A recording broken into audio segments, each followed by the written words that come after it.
Kinidnap mo ang bata. May mga ebidensya silang pinakikita na hawak mo siya. Nasa akin ho yung bata pero hindi ko ho siya kinidnap. Matanong nga kita, paano napunta sa yung bata? Pinaako sa akin ni Gwyneth ang bata nung nagbubuntis siya. Dahil ayaw niya masira yung career niya.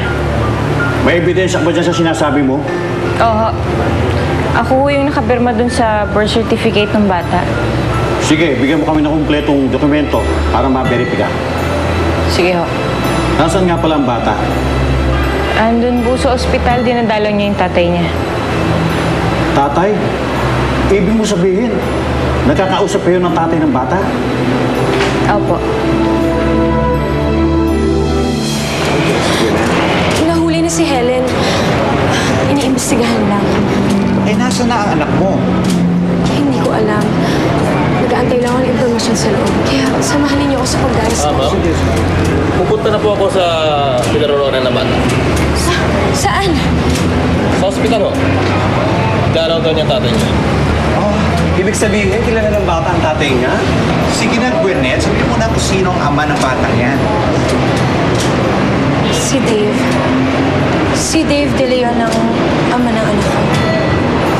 Eh, oo yung pinakasalan mo.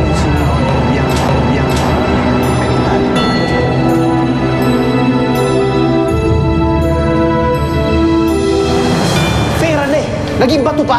Sino man nagsabi sa kanya kung saan nakatira yung mga yun? O ito pangako ko sa'yo. Tapos na ang usapan natin, ha? Ayaw na kita makita muli. Dapat kasi hindi na natin pinabalikan si Ruby. Hindi na tayo natuto. Alam naman natin sinungaling yun eh. Ate, si Atty. De Rosario pa na. Saan tayo kukuha ng pambayad? Ako nang bahala, ate. Ako dapat na nagbigay sa'yo nun eh. Eh, kinukulit kita! Hindi mo binibigay. Di sa iba ko kinuha. Di ba ang nakinabang? Sara ulo ka pala eh. Ha? Dave? Dave? Doktor? Doktor? Lalaban kami sa korte. Sisiguraduhin ko na makukulong ka. But I'm willing to give you another option.